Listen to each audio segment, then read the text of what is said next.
राज्य के नीति निर्देशक सिद्धांत का ये दूसरा भाग है।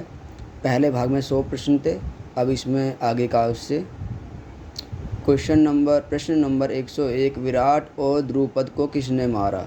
तो ये थे गुरु द्रोणाचार्य ने। गुरु द्रोणाचार्य ने क्या है, इनको मारा था युद्ध के अंदर, जो महाभारत का युद्ध हुआ था। क्वेश्चन नंबर 102, जरासंध को किसने मारा? तो ये था भीम ने मारा था। क्वेश्चन नंबर 103, अश्वत्थामा हाथी को किसने मारा? इसका आंसर है ए, भीम ने मारा था, जिसके लिए युधिष्ठिर को भी झूठ बोलना पड़ गया था। क्वेश्चन नंबर 104, किसने सबसे पहले घोषणा की कि अश्वत्थामा मारा गया?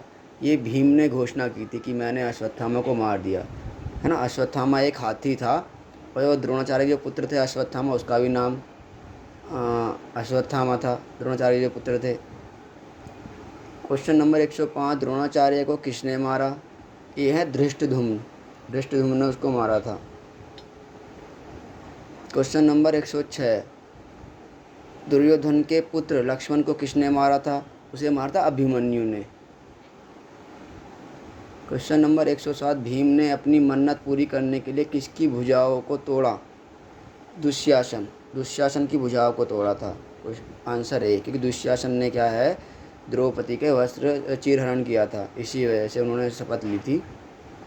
क्वेश्चन नंबर 108, दुश्शासन को किसने मारा? भीम ने मारा था। उसकी छाती का लहू भी पिया था, और उसका जो लहू था वो उससे जो द्रौपदी है उसके केश यानी के बालों को धोया भी था। द्रौपदी ने अपने बाल नहीं बांधे थे, उन्होंने भी शपथ ली थी कि मैं उसके खून से, अपने रक्त से ही, उसके जो रक्त है उसी से अपने बालों को धोऊंगी, तभी बांधूंगी अपने बालों को। क्वेश्चन नंबर 109, शकुनी के पुत्र उलूक को किसने मारा? तो वो था सहदेव, पांडवों में छोटे पुत्र। क्वेश्चन नंबर 110, शकुनी को किसने मारा? सहदेव ने ही मारा था। क्वेश्चन नंबर 111, शैल्य को किसने मारा था? युधिष्ठिर ने मारा था, जबकि उनके मामा थे वो पांडवों के। क्वेश्चन नंबर 112, अर्जुन को भगवान कृष्ण के मार्गदर्शन का प्राथमिक विषय क्या है? कर्म। उन्होंने उसको कर्म का पाठ पढ़ाया था। क्वेश्चन नंबर 113, आपके जैसे भक्त वास्तव में पवित्र हैं, क्योंकि आप भगवान के व्यक्तित्व को अपने हृदय में धारण करते हैं। आप सभी स्थानों को तीर्थ स्थानों में बदल देते हैं। यह राधा युधिष्ठिर ने किसको बताया था? विदुर को। आंसर है बी।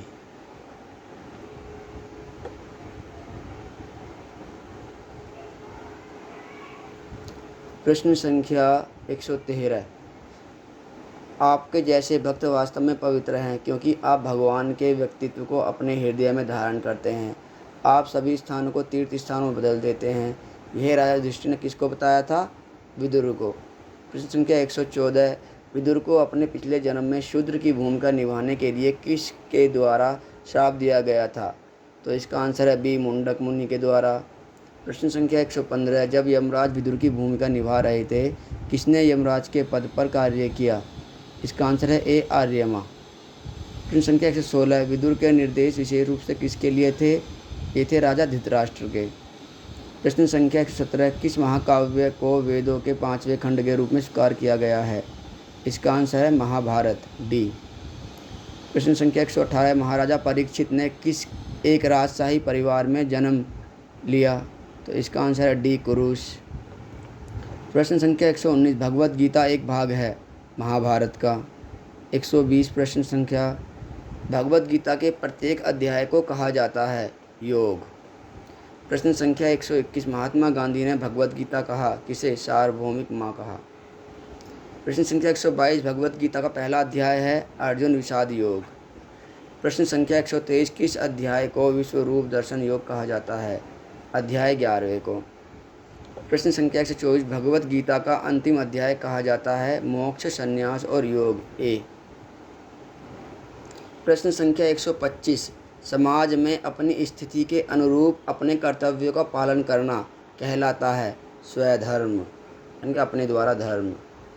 प्रश्न संख्या 126, बिना किसी स्वार्थ के अपने कर्तव्यों का पालन करना कहलाता है निष्काम कर्म। प्रश्न संख्या 127, अकर्मण्यता में कर्म का मार्ग किसकी देन है? सांख्य योग। अकर्मण्यता का मतलब है जो कर्म नहीं करता। प्रश्न संख्या 128, आत्मबोध की ओर कर्म का मार्ग कहलाता है कर्म मार्ग। प्रश्न संख्या 129, आत्मबोध की ओर ज्ञान का मार्ग कहा जाता है ज्ञान मार्ग। Answer B. प्रश्न संख्या 130, आत्मबोध की ओर भक्ति का मार्ग कहा जाता है आंसर सी भक्ति मार्ग। प्रश्न संख्या 131, भगवत गीता एक संश्लेषण प्रदान करती है कर्म, भक्ति और ज्ञान। आंसर है सी। प्रश्न संख्या 132, योग कर्मसु कौशलम की विचारधारा है विशिष्ट अद्वैत, यानी कोई दूसरा नहीं। अद्वैत का मतलब होता है कोई दूसरा नहीं, केवल एक। प्रश्न संख्या 133, भगवत गीता के अनुसार मानवता की दुनिया का संरक्षण का अर्थ है पर्यावरणीय नैतिकता। आंसर है बी। प्रश्न संख्या 134, पतंजलि के अनुसार यम के 5 प्रकार हैं अहिंसा, सत्य, असत्य, ब्रह्मचर्य और अपरिग्रह। प्रश्न संख्या 135, योग के अनुसार राग है क्लेश। ये इसका आंसर है। प्रश्न संख्या 136, कौन सा पंचभूत नहीं है? सूरज की रोशनी। ए, ठीक है ना। पृथ्वी, जल, जल मतलब पानी, वायु, आकाश और अग्नि, ये सब तो हैं, लेकिन सूरज की रोशनी इसमें नहीं आती। प्रश्न संख्या 137, स्थिर मन वाले व्यक्ति को कहा जाता है स्थिरज्ञ। प्रश्न संख्या 138, भगवत गीता के अनुसार आत्म साक्षात्कार का मार्ग है दुख से बचो। प्रश्न संख्या 139, निम्नलिखित में से किस चित्तवृत्ति नहीं है? कौन चित्तवृत्ति नहीं है?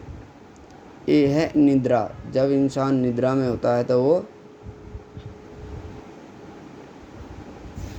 इसका चित्त जागृत नहीं होता। कौन सा पंचक्लेश का एक प्रकार नहीं है? अविद्या। बाकी सब हैं, अभिनिवेश, अस्मिता, दुखा, ये सब हैं।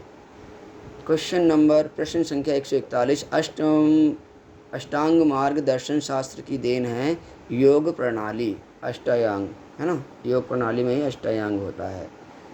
प्रश्न संख्या 142, शास्त्रीय भारतीय दर्शन की एक देन विधर्मी प्रणाली योग है। योग शास्त्रीय भारतीय दर्शन की एक विधर्मी प्रणाली है। बी। चित्त की किस अवस्था में योग प्रारंभ होता है? निरुद्धावस्था में। प्रश्न संख्या 144, 3 गुण क्या नहीं हैं?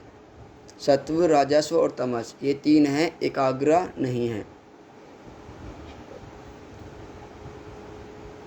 प्रश्न संख्या 145, वैशेषिक सूत्र के लेखक कौन हैं?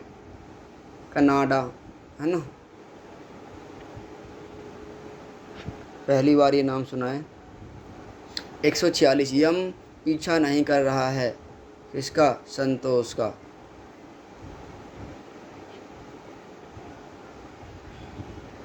प्रश्न संख्या 147, प्राण का अर्थ है महत्वपूर्ण ऊर्जा।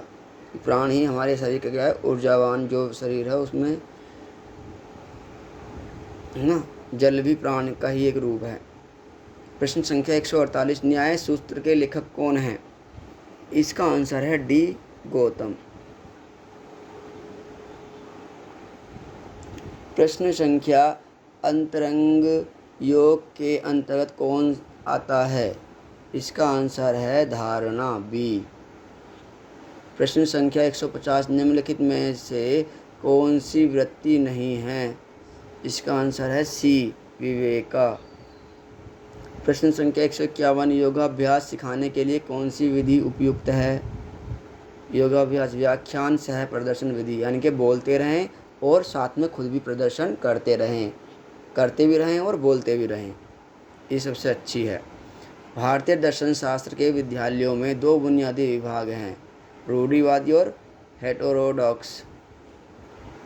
डी। निम्नलिखित प्रश्न संख्या 153, निम्नलिखित में से कौन सा न्याय प्रणाली में अमान्य ज्ञान में शामिल नहीं है?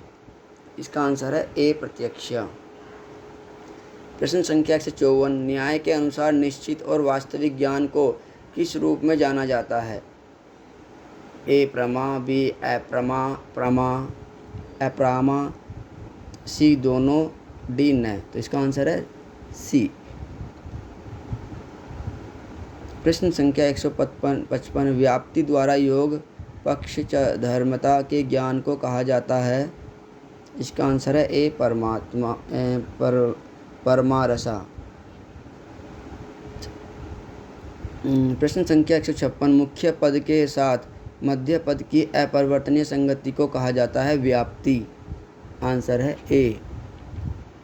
प्रश्न संख्या 157, न्याय सिलोगिज्म में कितने सदस्य या अवयवा है?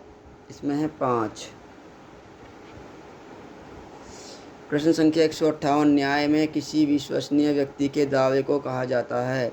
इनमें से एक है उपमिति, आप्तवाक्य, दोनों, या इनमें से कोई नहीं।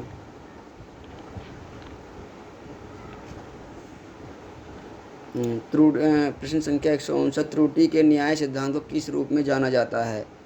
अन्यथा व्याख्याति विदा। इसका आंसर है बी। प्रश्न संख्या 160, वेदांत के अनुसार धारणा में विषय और वस्तु का संबंध है सदृश्य, यानी कि उसके जैसा ही दिखना। प्रश्न संख्या 161, अद्वैत वेदांत के अनुसार सबसे महत्वपूर्ण प्रमाण हैं? धर्म ग्रंथ। प्रश्न संख्या 162, न्याय अनुमान की प्रक्रिया में 5 चरणों को स्वीकार करता है, जबकि शंकर ने स्वीकार किया है 3 को। प्रश्न संख्या 163, भगवत गीता के अनुसार भौतिक कारण कौन सा है? प्रकृति। प्रश्न संख्या 164, मुंडकोपनिषद ने कौन सी अवधारणा विकसित की है? इसका आंसर है ए विश्वरूप। प्रश्न संख्या 165, सभी गतिविधियों का कारण कौन सा है? अंतरिक्ष। प्रश्न संख्या 166, भगवत गीता के अनुसार आत्मा का कारण है सब कुछ।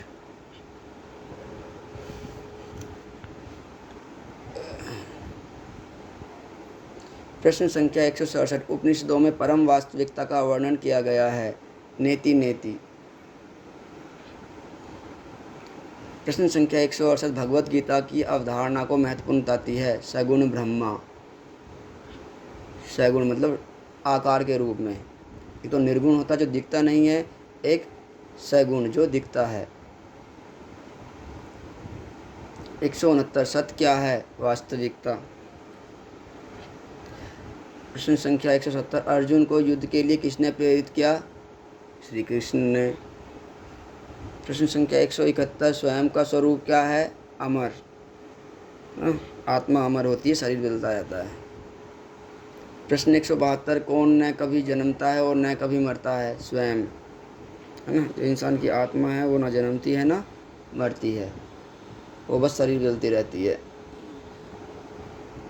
हमारे कर्तव्य और कर्म इसी के चलते हैं? स्वधर्म। प्रश्न संख्या 174, भगवत गीता के अनुसार भगवान मौजूद हैं हर जगह, है ना। हम भगवान का नाम कहीं भी ले सकते हैं, बस हमारा मन क्या है वो साफ होना चाहिए। 175, भगवत गीता का योगदान है भारतीय दर्शन, उसमें भारतीय दर्शन को बताया गया है। प्रश्न संख्या 176, भगवत गीता में ब्रह्मा के कितने प्रकार बताए गए हैं? 2, सगुण और निर्गुण।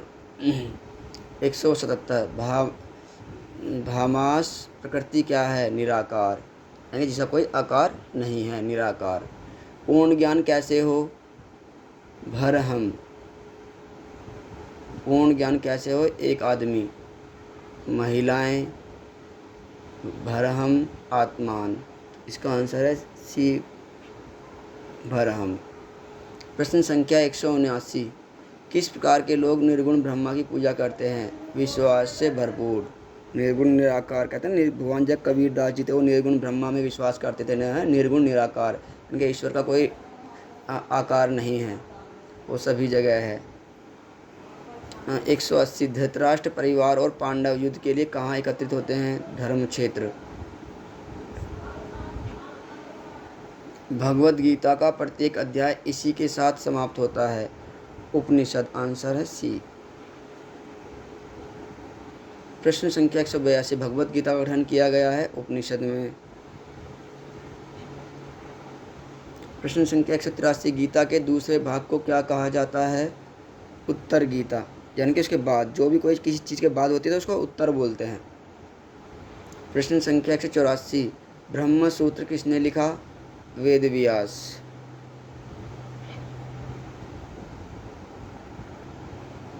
प्राचीन वैदिक ग्रंथ कृष्ण द्वारा किस में लिखे गए थे? संस्कृत में। जो वेद व्यास जी हैं उनका नाम, एक नाम कृष्ण भी है, कृष्ण द्वैपायन वेद व्यास, है ना। प्रश्न संख्या 186। उपनिषदों का दर्शन किस समस्या से संबंधित है? आध्यात्मिक। तो बच्चों ये जो थे आपके प्रश्न खत्म हुए। राज्य के नीति निर्देशक सिद्धांत जो हैं, है ना, इसमें क्या है, जो हमारा आज के संविधान में प्रश्न है वो भी थे, हैं, और जो हमारे महाभारत रामायण में जो भी दिया गया है वो भी इसमें प्रश्न थे। तो दोनों में से ही प्रश्न आएंगे। आप सभी अच्छे तैयारी करें, और अगर किसी चीज़ को जो कोई वीडियो रह गई तो बताएं कौन सी बनानी है। मेरे पास जो किताब थी इसमें मैंने सब बना दिए हैं, और किताब केवल 2-4 ही आई थी, 2-3 बच्चों को दे दी थी, और जो एक किताब मैंने अपने पास रख ली इसीलिए कि बच्चों को इसमें क्या वीडियो बनाकर दे दूँ और सभी बच्चे इसमें तैयारी कर सके। अगर आपको कोई वीडियो चाहिए तो मुझे कमेंट में कर सकते हैं, मैं आपको भेज सकता हूँ। बाकी आप मेरे न्यूज़ चैनल में जाइए, वहाँ पर क्या है आपको सारी वीडियो मिल जाएंगी, है ना। धन्यवाद बेटा।